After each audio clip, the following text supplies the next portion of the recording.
A few months back, I made a video on a breakup I had, and ever since then, I've been very interested in the specific actions, not just the mindsets, but the actions that lead to feeling happier. Because at the time, feeling happy was tough for me. It was something that had always come easy, and all of a sudden, I just couldn't tap into it. So I tried dozens of different exercises and really settled on three that were head and shoulders above the rest in terms of immediately changing the way that I felt. So, whether or not you're struggling with happiness today, or you would just like to feel a little bit happier every day, because why not? I want to share these exercises with you because they are truly powerful.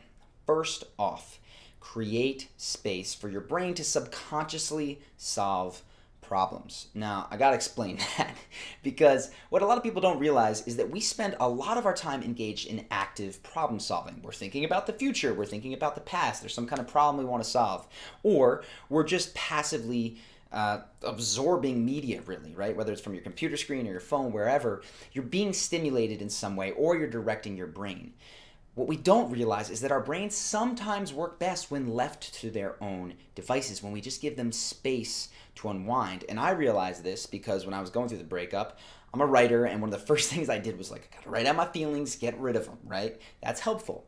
But what I didn't realize was going to happen, and the reason I've continued free writing since, is that I started solving problems I didn't realize that I had. Like, at the time, I'd go into a free writing thing and I'd come out with some sort of business solution for Charisma on Command. Or I'd realize, I'd be like, you know what, I haven't done jiu-jitsu in a while, and that's really bothering me because I said that that was important to me. In any event, what I started realizing is that we have these subconscious pebbles in our shoe, if you will. And while they don't always bubble up to conscious level, they bother us, they weigh on us. So in giving yourself time to realize what those are and then solve them through something like free writing, which if you don't know what it is, it's just taking 10 minutes or so to write about 750 words, 3 pages. There's applications that I'll link to that you can do it. That gives your subconscious brain permission to say, hey, we got to deal with this stuff and then fix it. And it's incredible how much it helps. I really recommend free writing, but if you're not a writer, you can also take a long walk, you can go for a run, you can do traditional meditation. A lot of these things can help tremendously. So that's the first one. The second piece and the third piece are related to gratitude, because in just about every credible scientific study of happiness, gratitude ranks among the top things that you can do to feel happier. But there's not a lot of good exercises for actually doing it. It's just write down 5 things that you're grateful for. And I found that that wasn't really connecting with me. What connected with me was, as really horrible as it sounds, was imagining the worst case scenario, was in negative gratitude. So instead of just saying, I'm thankful for my health, I would say, imagine that you went to the doctor's today and you walked in and he did tests and he said, I'm sorry, we just looked at your results and it appears like you have cancer and it's likely to be terminal. And then I would sit with that. Or instead of just saying, I'm thankful for living with my friends and spending time with my friends, I'd say, okay, right now my friends are abroad. What if their plane crashed and they were gone? Like that creates a visceral fear in me, and I would sit with that for 30 seconds, a minute, whatever, play through, like, I know this sounds really morbid, but like the funeral and what I would say and that would take me to a place of when I stopped and I went, I'm thankful to live with my friends, where holy cow, that feels amazing. And not only does the gratefulness sink in, but all of a sudden, all of your other problems, whether it's a breakup, something going on with your business, or somebody's being mean to you, they seem so petty. You're training your brain to really put things in perspective.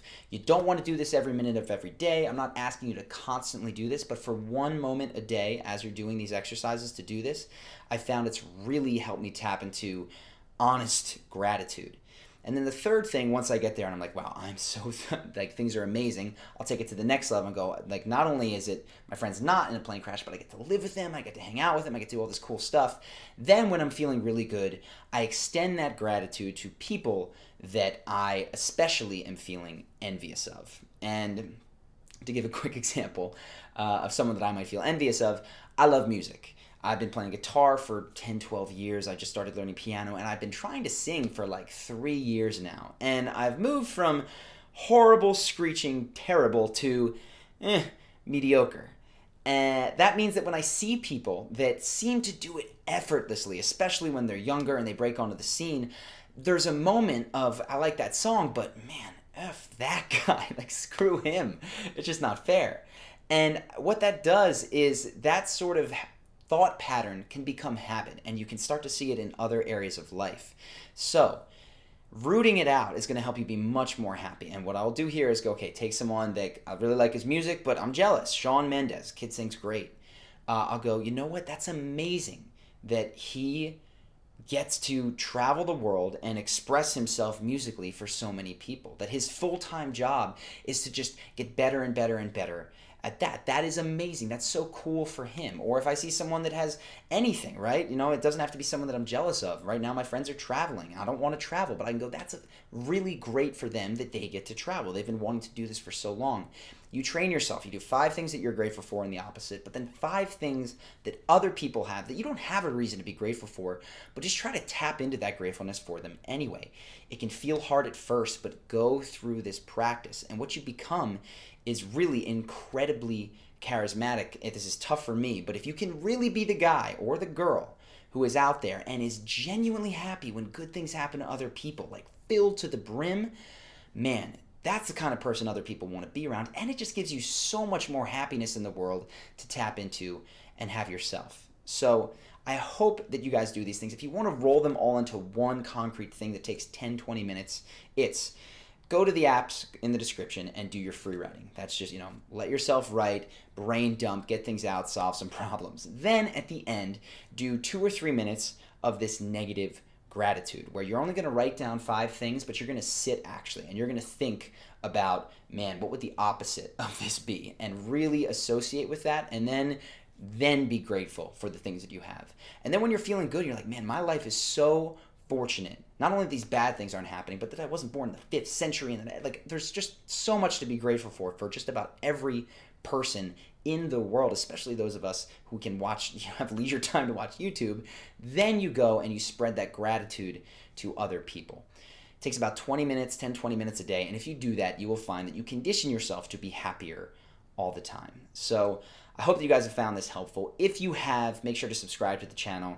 We've got tons of videos like these. Happiness is a pet project of mine that I'll definitely be doing more on, but how to learn faster. We do charisma breakdowns of the world's most charismatic people. So subscribe, and that way you'll never miss a video. And of course, I hope that you enjoy this video. Hope that you guys go out and apply some of this stuff, at least for today. And I will look forward to seeing you in the next video.